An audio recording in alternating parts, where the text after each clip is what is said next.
What's going on, guys? It's Tony K with Urban Girl Scout Media, living the dream as always, and coming to you guys today excited as always because we are going to talk about the all-natural, totally refreshing Super Drop secret layers that are coming here in the next couple days.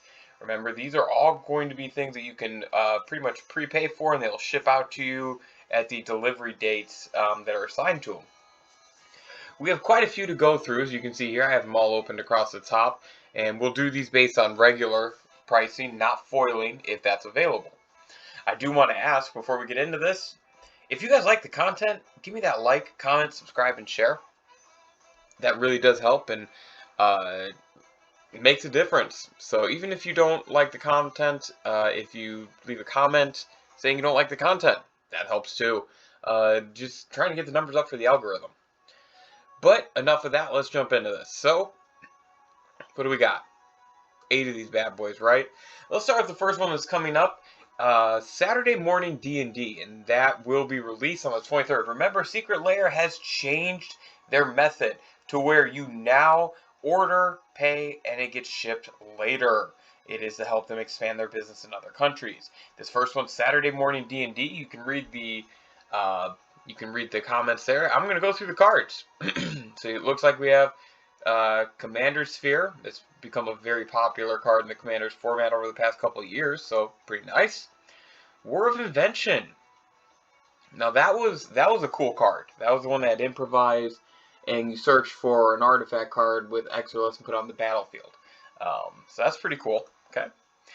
Hero's Downfall. Oh, I do like that art. I really dig that art.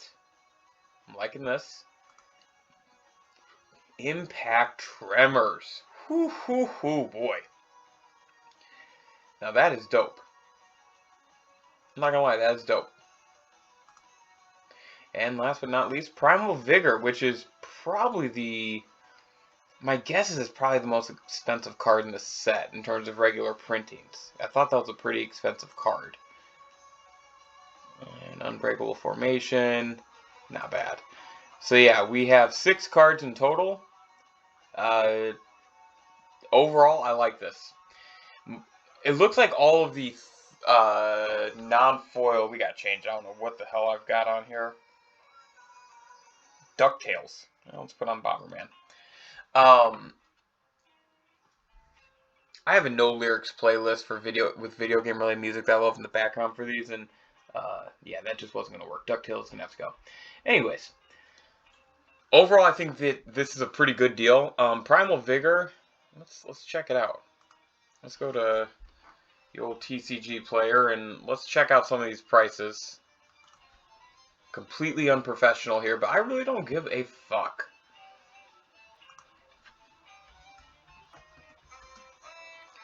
Primal Vigor. Let's see. So let's see what that's sitting at, because I think that is the chase card. So, 26 bucks. As low as 28 bucks, things like that. So, okay. And the rest of these are all within reasonable range, are all a few bucks here or there. So this is actually a really good deal in my opinion. Let's move on to our next one, and that is the Artist Series Mark Poole. So Mark Poole did a bunch of these arts for a bunch of these cards. And altogether, you're going to get 6 cards. And guys, for $30 on its own, getting a version of these cards, all 6 of these, would be impossible. So, very much keep that in mind, because I don't think you would get, like, a Wasteland right now, and the cheapest print of Wasteland is 35 bucks. Just throwing that out there. So we're looking at it, first off, you have Balance. Gorgeous art. Look at that. Look at that. Just love that. And a very powerful card. Has a lot of resale value and a lot of play value. Birds of Paradise. One of the, I think that's the original art that was used in Alpha and Beta. I love it. Brainstorm. We're getting some new art for Brainstorm. Look at that. I understand he's an artist behind it. This was kind of one of those cards that I think you added for the flavor. It's not the most powerful of cards at this point. Or not. Let me try that again. It's not needing the reprint the most. And of all these cards, I think it's kind of on the lower end of what was powerful, I guess. I don't know. Counterspell. That's actually my favorite Counterspell art. It is a background that I have on my desktop at work. Yeah, that's really good stuff. Howling Mind. This is the only version of Howling Mind that I know. I mean, there is the one where it's like a different art, but this is the version that I love. So I didn't. There are some times where you see these artists' name come up, and like I don't know all the artists, so you know, knowing that he did it, and also Wasteland. So Wasteland in itself makes this entirely worth it. um, Now I can't remember exactly. I mean, there's some odes to old sets here. There's some ode to old sets here with this art. So Arabian Nights would definitely be a good set to look at. You can find some of that kind of ode to. But overall, 30 bones. That's a good deal. So far, we're 2 for 2. If you're looking for value and you're looking for really a decent selection of cards, I think we're 2 for 2 so far. Let's go on to our third one. Special guest Fiona Staples. So we have 2 quote-unquote special guests here for the Secret Lairs. Both of them are comic book artists. I do not know anything about them, but that is really it. Is they're comic book artists, and, well, let's look at what cards they decided. So Fiona Staples, what do you got for me? Fiona, first off, Dryad. Okay. Well, not bad. I like the fact that it keeps within that Dryad feel. It's not bad. Okay. Metallic Mimic. Ooh. Well, first off, it is goblins. I like that. That has a very cartoony comic-y feel. I like that. Oh, the old Tribe Elder. Guys, that art is amazing. I mean, this is absolutely dope. I literally pulled these up before I started the video, so this is amazing. You're getting like authentic reactions here. It looks like so far all these are going September 23rd. I skipped over that. I mean, this is truly amazing. I love this. This would be awesome to have as a poster on the wall. All right, what else we got? Soul Scour Mage, interesting. Very interesting. Now, if I'm not mistaken, it was in Omnicat. So, very cool little ode here with that theme. I like that. And then Spell Queller. Yeah, so it looks like she kind of went through and did art within the theme of the card and or set. I mean, that's kind of how I'm looking at it. I think she nailed it with this one. I mean, the Spell Queller and the Soul Scour Mage, I'm kind of eh. Like, not because of the art, but because of the cards themselves. I just don't care for the cards, so. Alright, let's move on to our other special guest, Jen Bartel. So we got 2 ladies from the comic book world coming in and really putting their stamp on the Secret Lair product. Let's see what Jen Bartel gave us. Looks like we're getting 4 cards with her, so Fiona, we got 5. Jen, we're getting 4. So Jen has Archaeomancer, sorry. And that's the creature that returns an instant or sorcery from your graveyard to your hand. Very cool. Ooh, Bloom Tender. So, just so you guys are aware, Bloom Tender, that is a huge value card. 35, 36, as low as prices. That's pretty much worth it there. Let's keep it rolling. Mesa Enchantress. I mean, the art's cool. Card itself, meh. I just don't. It's not a card that I play a lot of. And then Meteor Golem. So I thought this was a really cool include. If for no other reason, I thought this art was just amazing. This was probably my favorite card of the series for her in terms of the art. In terms of cards that I would want, Bloom Tender all day. That's the first, if you go and look at this, it's the first new art, basically, for Bloom Tender. I think it's going to have a lot of value, plus it's in a secret layer, special guests. Again, like, all of these are... Let me look back at this real quick. This might be the one that isn't cash value worth it, just purchasing it based on the cards themselves. This might be the one so far, the Fiona Staples, that the cards itself, like Bloom Tender you saw, was worth the set. Alright, so let's go on to the one that everybody's aware of, or at least should be aware of, and this is the Praetors. The Phyrexian Praetors, but really what you need to know is that it's all in Phyrexian text. Look at those cards. Kept the same art. You get 5 cards, but it's the Phyrexian text. Again, $30, and I mean, Elish Norn on its own will get you pretty close to $30. Voronclex, and then God, I can't remember this one's name. It's like She-Hold, something like that. Jataxa, and then Urbrask. I think that's them. Forgive me if I don't have the names right. But I think you're really getting these if you like the Phyrexian art, Phyrexian text, Phyrexian feel. I see a lot of old school Magic players that are still into the collecting aspect going after this. Just throwing that out there. Again, very much worth the value. So these are covering all the bases. They're covering the, as I'm looking at these are covering, this was the only one I knew about coming into this. And it's very much covering the bases of decent cards, playable stuff, good value, things like that. This one, so I just clicked on the title, and I was very curious to see what we've got here. So, celebrating Mother's Day is what it looks like. And with the favorite Mother of Runes, okay? So, I'm guessing, looks like we're just going to get 4 different versions of Mother of Runes.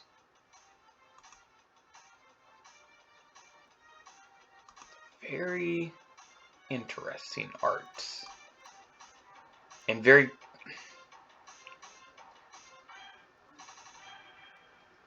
So I'm thinking...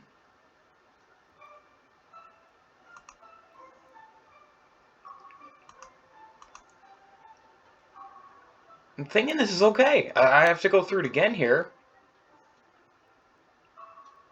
So I wanted to come back to this art to make sure I was looking at this correctly. This is, yeah, that does look like she's, potentially doing some feeding. I mean, her arm is up in a weird place, but that is boob. That is side titty. Very cool, though. I mean, that's... So, I'm trying to figure out how to put this. I like when Magic goes for more aggressive styles of art, when it's darker or it's more challenging. So I'm all about this. 100% seal, stamp of approval. Looks like we got a dragon of some sorts. Okay, not bad. Let's keep moving on. So these next 2 are by the same person. The last 2 are actually Dan Frazier is back. So Dan Frazier is back, and he did the Allied Signets, and he did the Enemy Signet. So we're just going to go through these, and just looking at it from that first picture there, yeah, this has a very Mox feel. I'm wondering if he's the person that did the art for the Mox. So, man, best old school art, having illustrated the original Mox, and yep. So, yeah, this has a very Mox feel to it. These are pretty interesting. Oh. Oof. Well, that is... I'll go back up and go through these again. Jeez.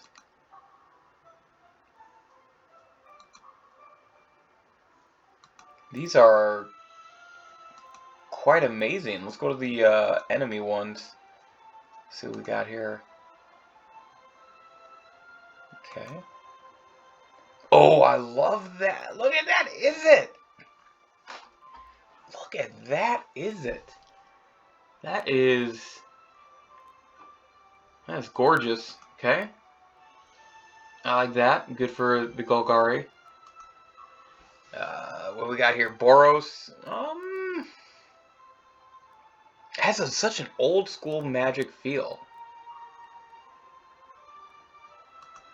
And I know he's going for, it looks like from over here, he's going for that old school feel. And then we have Simic. Huh. Simic's, it's okay. Boros is pretty cool. Golgari's alright. I think Izzet might be my favorite, at least of that group. And then over here, I think Rakdos or Dimir might be it. So, here's the truth about these. The Signets, I don't... Let's shoot Izzet. So I think when we look at the Signets, they're not terribly expensive. As you can see here, you can get some pretty cheap listings. Almost everything looks to be under $1. So, and it's going to be like that for almost all these. They're not going to be very expensive. So this is where you guys, as the Magic player, have to make the decision. If you love this, go for it. Absolutely go for it. If you're going to do something with them or whatever that looks like, I don't care. I mean, this would be one that I'd love to get one of each, buy them, open them, put them into a frame. Like, this would be a good display piece. And it's funny, because actually as I look through this, in terms of the... Let me look at these one more time. So we've got Saturday Morning D&D, the artist, Mark Poole, a couple of special guests, Phyrexian, Mother's Day, and then Dan Frazier. Okay. I could actually see the Signets being probably the ones that have the most value gained after the release. I really do, because as we're looking at this, so if you're looking at this from a, I just want to get the cards and play them, this probably isn't the one. This probably isn't the way to get the Signets. But if you're looking at this from, I want to make a smart investment, I think this is the one. I think this is actually the one that you invest in. And if for no other reason, because of the fact that they have Dan Frazier, he did all 10, I think this is the one. But I would get the whole set. I wouldn't just go with one or the other. So you'd have to make that $60+ investment. I don't think Mother's Day is going to be incredibly valuable long term. Although the art, when you do challenging art or old school art, things like that, I think that's going to get a lot of players. This Phyrexian one, I think, is going to have a lot of value. People seem to have really enjoyed the Phyrexian art for the Vorinclex that came out here in Kaldheim. The special guests, I think the Jen Bartle one is going to... I think Jen Bartle might be more valuable than Fiona Staples. Although that Sarku Tribe Elder, the Mimic, and the Dryad, that's a little bit of value. And then your Artist series, so the Mark Poole one I actually think is also right there in terms of most valuable. And then Saturday Morning, I think the Saturday Morning D&D's got probably some of the better art. So if you're, God, I need to stop doing these live reacts because I am.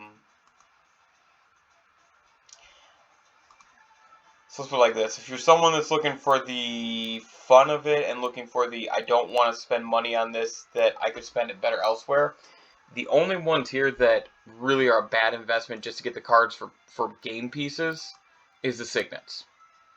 $60 for these 10 cards is not a good deal. Now, with that being said, the other ones, I think the Moms is a mediocre investment. Again, if you're looking for the game pieces. Now, if you like the art, that changes it, and you have to assign the value.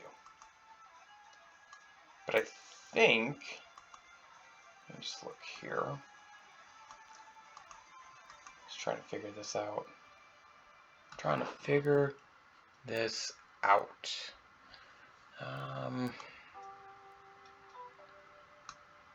So I believe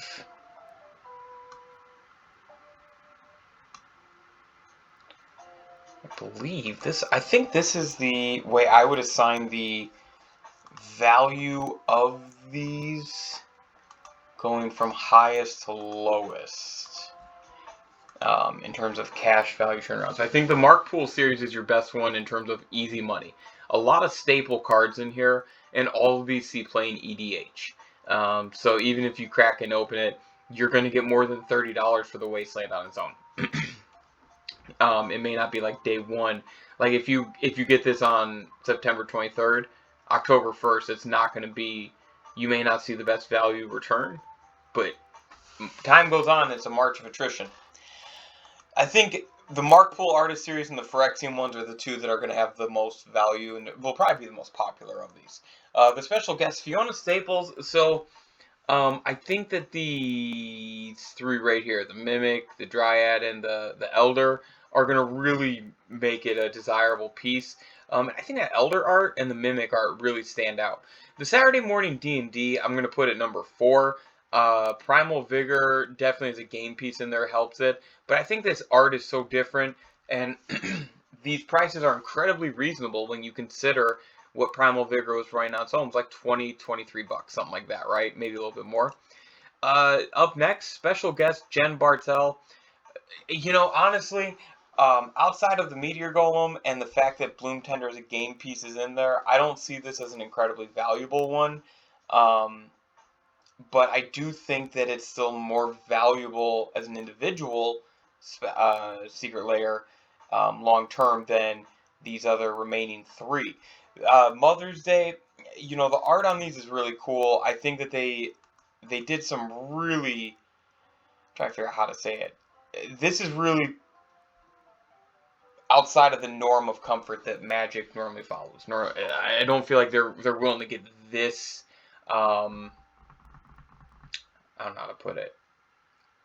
This edgy, and even with the ethnic cards that they've put, ethnic printings that they've put in here, like they paid a lot of respect to the ethnic heritages and, dare I say, Oriental. It could be wrong, but that's just how I'm getting the feel here of that. That's just me. But I think that Mother of Runes has had enough printings, and there's also the modern Horizons version that came out, Giver of Runes. So I think that kind of ties to it. Now, I put these Dan Fraser ones at the back because individually they're not a good deal as game pieces. We've already seen that you can get these much cheaper. I mean, you can get a playset. You could likely get a playset of each Signet in foil and still come out cheaper than the 60 bucks of just getting one of each in regular. However, I think that if you buy them together and you keep them sealed, or if you want to do some kind of special display or things like that, that's actually a really good deal. But I think that if you don't buy them together individually, as I'm ranking all these individually, I think these individually have almost no value unless you do a complete set. And even at that, I don't know how much. Like, it's really going to depend on, you have to find the person who loved that old school art. So, there we go. You know, guys, I did not know how much time this was going to take. I didn't know what to expect, but I will tell you this was a blast going through these. And tell me what you guys think. Is there one on here that you would absolutely go for or absolutely not go for? Do you think that WotC is doing a good job with these secret layers? Do you like the change where they're having it drop now and then you pay for it and get it later? Do you think the prices are fair? I mean, just give me some feedback here. Let me know what you guys think. I appreciate it so much. This is always so much fun. And we'll see you next time here at Urban Girl Scout Media.